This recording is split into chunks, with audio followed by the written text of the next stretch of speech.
audioescuelasabática.com. Miércoles 16 de octubre. La elección de Dios. Se habla mucho de que Dios nos elige o nos escoge para hacer algo. Hay muchas ideas diferentes sobre lo que significa esa elección. ¿Qué dice la Biblia? Escucha Romanos capítulo 8 versos 28 y 29. ¿A quién nos llama Dios? ¿Para qué nos elige? Y sabemos que a los que le aman a Dios, todas las cosas les ayudan a bien, esto es, a los que conforme a su propósito son llamados. Porque a los que antes conoció, también los predestinó para que fuesen hechos conforme a la imagen de su Hijo, para que Él sea el primogénito entre muchos hermanos. Este pasaje declara específicamente que Dios predestinó a los seres humanos a ser transformados a la imagen de su Hijo. No está diciendo que Dios nos predestine a ser salvos o condenados, ni que no tengamos opción en este asunto.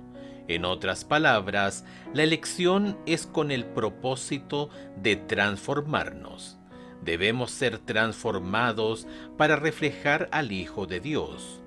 Esta transformación se promete luego en el siguiente versículo, Romanos capítulo 8, verso 30, en el que Pablo, el autor, afirma que aquellos a quienes Dios llama, también justifica y glorifica. Por lo tanto, la transformación no queda en nuestras manos, sino que Dios promete lograr esta transformación mediante su poder. Escucha Romanos capítulo 9. ¿Qué tipo de elección o llamado de Dios se describe en este capítulo? Verdad digo en Cristo, no miento, y mi conciencia me da testimonio en el Espíritu Santo que tengo gran tristeza y continuo dolor en mi corazón. Porque deseara yo mismo ser anatema, separado de Cristo, por amor a mis hermanos, los que son mis parientes según la carne, que son israelitas, de los cuales son la adopción, la gloria, el pacto, la promulgación de la ley, el culto y las promesas, de quienes son los patriarcas y de los cuales según la carne vino Cristo, el cual es Dios sobre todas las cosas, bendito por los siglos. Amén. No que la palabra de Dios haya fallado, porque no todos los que descienden de Israel son israelitas, ni por ser descendientes de Abraham son todos hijos, sino en Isaac te será llamada descendencia. Esto es, no los que son hijos según la carne son los hijos de Dios, sino que los que son hijos según la promesa son contados como descendientes, porque la palabra de la promesa es esta: por este tiempo vendré y Sara tendrá un hijo. Y no solo esto, sino también cuando Rebeca concibió de uno, de Isaac nuestro padre.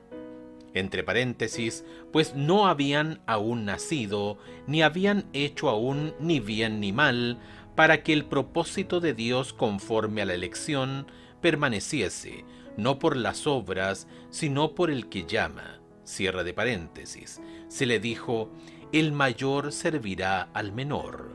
Como está escrito, a Jacob amé, mas a Esaú aborrecí. ¿Qué pues diremos? ¿Que hay injusticia en Dios? En ninguna manera, pues a Moisés dice, tendré misericordia del que yo tenga misericordia, y me compadeceré del que yo me compadezca. Así que no depende del que quiere, ni del que corre, sino de Dios que tiene misericordia. Porque la Escritura dice a Faraón, para esto mismo te he levantado, para mostrar en ti poder, y para que mi nombre sea anunciado por toda la tierra. De manera que de quien quiere, tiene misericordia, y al que quiere endurecer, endurece. Pero me dirás, ¿por qué pues inculpa? Porque ¿quién ha resistido a su voluntad? Mas antes, oh hombre, ¿quién eres tú para que te alterques con Dios?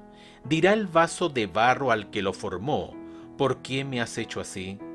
¿O no tiene potestad el alfarero sobre el barro para hacer de la misma masa un vaso para honra y otro para deshonra? ¿Y qué si Dios, queriendo mostrar su ira y hacer notorio su poder, soportó con mucha paciencia los vasos de ira preparados para destrucción, y para hacer notorias las riquezas de su gloria, las mostró para con los vasos de misericordia que él preparó de antemano para gloria, a los cuales también ha llamado, esto es, a nosotros, no solo de los judíos, sino también de los gentiles? Como también en Oseas dice: llamaré pueblo mío al que no era mi pueblo, y a la no amada, amada. Y en el lugar donde se les dijo: vosotros no sois pueblo mío, allí serán llamados hijos del Dios viviente. También Isaías clama tocante a Israel: si fuere el número de los hijos de Israel como la arena del mar, tan solo el remanente será salvo, porque el Señor ejecutará su sentencia sobre la tierra en justicia y con prontitud. Y como antes dijo Isaías: si el Señor de los ejércitos no nos hubiera dejado descendencia, como Sodoma habríamos venido a ser, y a Gomorra seríamos semejantes. ¿Qué pues diremos? Que los gentiles, que no iban tras la justicia, han alcanzado la justicia, es decir, la justicia que es por fe, mas Israel, que iba tras una ley de justicia, no la alcanzó. ¿Por qué? Porque iban tras ellas no por fe, sino como por obras de la ley, pues tropezaron en la piedra de tropiezo. Como está escrito: he aquí pongo en Sión piedra de tropiezo y roca de caída, y el que creyere en él no será avergonzado. En Romanos capítulo 9, Pablo aborda la elección de Dios para una tarea específica. Los israelitas fueron elegidos para llevar las buenas nuevas de Dios al mundo. La frase, comillas, a Jacob amé, mas a Esaú aborrecí, cierre de comillas, Romanos capítulo 9, verso 13, comúnmente se malinterpreta como que Dios amó solo a uno de los hermanos. Sin embargo, en el contexto de este pasaje, Pablo está diciendo que Jacob fue elegido, pero Esaú no. ¿Para qué fue elegido Jacob? Para ser el padre de la nación israelita. Por lo tanto, hay dos tipos de elección.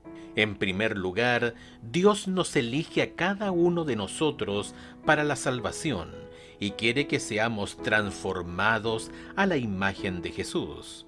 En segundo lugar, Dios elige diferentes personas para tareas específicas. ¿Por qué debería ser alentador saber que fuiste predestinado para la salvación?